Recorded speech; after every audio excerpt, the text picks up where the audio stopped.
Hello all dear energetic learners. So देखिए, हम लोगों ने एक सीरीज स्टार्ट किया था 100 स्पोकन रूल्स, जहां पे मैंने आप लोगों को बहुत सारे सेंटेंस रूल बताए थे जिनकी हेल्प से आपने बहुत सारे सेंटेंस बना लिया होगा। अब हमने कोशिश किया था कि हम लोग जितने भी रूल्स कंप्लीट कर पाते हैं एक दिन में वो हम कंप्लीट करेंगे। ओके, सो आई होप कि मैंने आप लोगों को ये फर्स्ट से लेकर के 10, 15, 20 तक फर्स्ट डे में बताया था, फर्स्ट एपिसोड में 21 से लेकर के 40 तक मैंने आई थिंक आप लोगों को सेकंड एपिसोड में बताया था। अब हम लोग आगे के कुछ रूल्स देखते हैं। देखिए, जैसे रूल नंबर फर्स्ट है, यहाँ पर इस रूल को देखते हैं अभी हम लोग। रूल हमारा ये कहता है कि it is for objective case that subject should B one object. जैसे मुझे लगता है, तुम्हें लगता है, ये चाहिए, वो चाहिए, इस टाइप से। ठीक है, जब कभी भी ऐसा होता है ना, तो इन्हें हम कैसे बनाते हैं। देखिए, जब ना ऐसा होता है कि मैं आपसे कहता हूँ कि राम को चाहिए कि वह दूसरों की मदद करे। ठीक है, जैसे आप ऐसे बता रहे हैं कि राम को चाहिए कि वो दूसरों की मदद करे, तो आप बोलते हैं it's for Ram that, Ram के लिए ही आ जाएगा, he should help others. Okay, it it's for ram, it's for ram that he should help others. मुझे चाहिए कि मैं टाइम की वैल्यू करूं। It is for me that I should value the money या टाइम। ओके, यहाँ पे आप टाइम ले लीजिए या फिर आप लोग यहाँ पर मनी ले लीजिए। Okay, it's up to you. मुझे चाहिए कि मैं आपसे बात करूं। It's for me that I should talk to you, I should talk to you. Next rule देखिए आप लोग।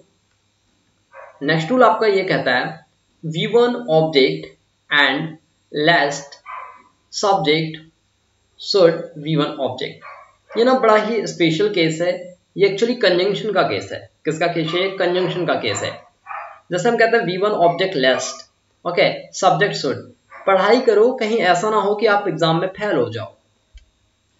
Study लेस्ट you should fail in the exam. मैंने आपसे कहा वहां जाओ, कहीं ऐसा ना हो वो चला जाए। Go there lest he should go. Okay, वहां जाओ, कहीं ऐसा ना हो कि वो चला जाए भाई। Go there lest he should go. पढ़ाई करो, कहीं ऐसा ना हो कि आप फेल हो जाओ। Study लेस्ट you should fail in the exam. Study lest you should fail in the exam. Study lest you should fail in the exam. तो इसलिए कहते हैं पढ़ाई करो, कहीं ऐसा ना हो कि आप फेल हो जाओ। प्रैक्टिस करो, कहीं ऐसा ना हो कि आप इंग्लिश बोल ही ना पाओ। Practice लेस्ट you should not speak fluent English. Sentences बनाओ, कहीं ऐसा ना हो कि आप बोल ना पाओ। Make sentences lest you should not make sentences, you should not speak. Okay, next rule देखिए। Subject started V1 ing form object, ये हो गया पहला। या तो फिर आप लोग यहाँ पे स्टार्टेड की जगह पे बिगिन टू भी लगा सकते हैं। क्या लगा सकते हैं? Begin to, then first of the verb and object. ये भी ऐसे जैसे हम कुछ करने लग जाते हैं। मैंने कहा मैं आपको पढ़ाने लगा, आई स्टार्टेड टीचिंग यू। देखिए, जब कभी भी स्टार्टेड आता है तो इसके बाद में हमेशा वर्ब का फोर्थ फॉर्म आईएनजी फॉर्म लगाई जाती है। लेकिन मैंने आपको बताया कि जहां आप कहीं भी टू लगाते हैं, टू के बाद में हमेशा वर्ब का फर्स्ट फॉर्म ऐड किया जाता है। Got it? मैं आपको पढ़ाने लगा, I started teaching you, I started teaching you, I started teaching you. मैं आपसे बात करने लगा, I started talk to you. या मैं यूज कर सकता हूं I began to talk to you, I began to talk to you। वह यहाँ आने लगी, she began to come here, she began to come here। मैं आपसे मिलने लगा, I began to meet you। मैं आपसे समझने लगा, I began to understand। Okay, वह मोबाइल खरीदने लगा, he began to purchase mobile. वह दिल्ली जाने लगा, he started going to Delhi, he started going to Delhi। Okay, next देखिए। It is for objective case to be one object. Okay, तुम्हें ही करना पड़ता है, मुझे ही करना पड़ता है। ओके, राम की मदद मुझे ही करना पड़ता है। It's for me to help Ram. Okay, मुझे ही दिल्ली जाना पड़ता है। It's for me to go Delhi. Okay, it's for me to go Delhi. Next देखिए, नेक्स्ट सेंटेंस रूल है आपके लिए। Subject continue to V1 object. जैसे कुछ करते रहा, जैसे किसी टाइम पीरियड से कोई कंटिन्यूअसली, मैंने आपसे कहा है कि कोई कंटिन्यू कुछ काम करता रहा, तो ऐसे केसेस में आप यूज करते हैं कुछ करता रहा, तो subject continue to V1 object. मैं इंग्लिश बोलता रहा, I continue to speak English. मैंने आपको दो बातें हमेशा बताया, आपको भूलना नहीं है कि टू के बाद में हमेशा फर्स्ट फॉर्म लगाई जाती है एंड फोर के बाद में हमेशा फोर्थ फॉर्म लगाई जाती है। मैं इंग्लिश बोलता रहा, I continue to speak English. मैं यहां आते रहा, I continue to come here. I continued to come here. मैं सेंटेंसेस बनाते रहा, I continue to make sentences. मैं बोलते रहा, आई कंटिन्यू टू स्पीक। मैं समझते रहा, I continue to understand. I continue to understand. मैं समझाते रहा, मैं पढ़ाते रहा, आई कंटिन्यू टू टीच। मैं लिखते रहा, I continue to write. I continue to write. मैं देखते रहा, आई कंटिन्यू टू वॉच। मैं मूवी देखते रहा, I continue to watch movie. मैं वहां बैठा रहा, okay, I continue to sit there but she didn't talk to me. But उसने मुझसे बात नहीं किया। नेक्स्ट रूल देखिए, subject is more about to और गोइंग टू V1 ऑब्जेक्ट। जब कभी भी ऐसा हो कि आप कुछ करने वाले हो, जस्ट आप कुछ करने वाले होते हैं, ऐसे केसेस में आप यूज करते हैं अबाउट टू गोइंग टू। मैं आपको पढ़ाने वाला हूं, I am about to teach to you. Okay, I के साथ आपको पता होगा इजमार में एम लगता है, I am about to teach you. I am about to teach you. मैं वहां जाने वाला हूं, I am about to go there. मैं आपसे मिलने वाला हूं, I am about to meet to you. मैं आपको पढ़ाने जा रहा हूं, I am going to teach to you. I am going to teach to you. आप लिखने जा रहे हो, you are going to write. You are going to write. आप देखने जा रहे हो, you are going to see. You are going to watch, right. मैं आपसे मिलने आ रहा हूं या मैं आपसे जस्ट मिलने वाला हूं, I am about to meet to you. मैं मूवी देखने वाला हूं, I am about to watch movie. यार मुझे कॉल मत करो, मैं मीटिंग अटेंड करने वाला हूं। Don't call me, I am about to attend the meeting. I hope that कि आप लोग बना रहे होंगे sentences. Next rule, subject was were about to going to V1 object. कुछ करने वाले थे, इट्स अ पास्ट। ये क्या आपका पास्ट केस है। मैं आपसे बात करने वाला था, I was about to talk to you. Radha मुझसे मिलने वाली थी, Radha was about to meet me. Radha मुझसे मिलने वाली थी, Radha was about to meet me. Okay, subject should be object या सब्जेक्ट शुड हैव ऑब्जेक्ट, दोनों का अलग अलग मीनिंग है। वैसे तो दो रूल होना चाहिए था, बट नो वरी।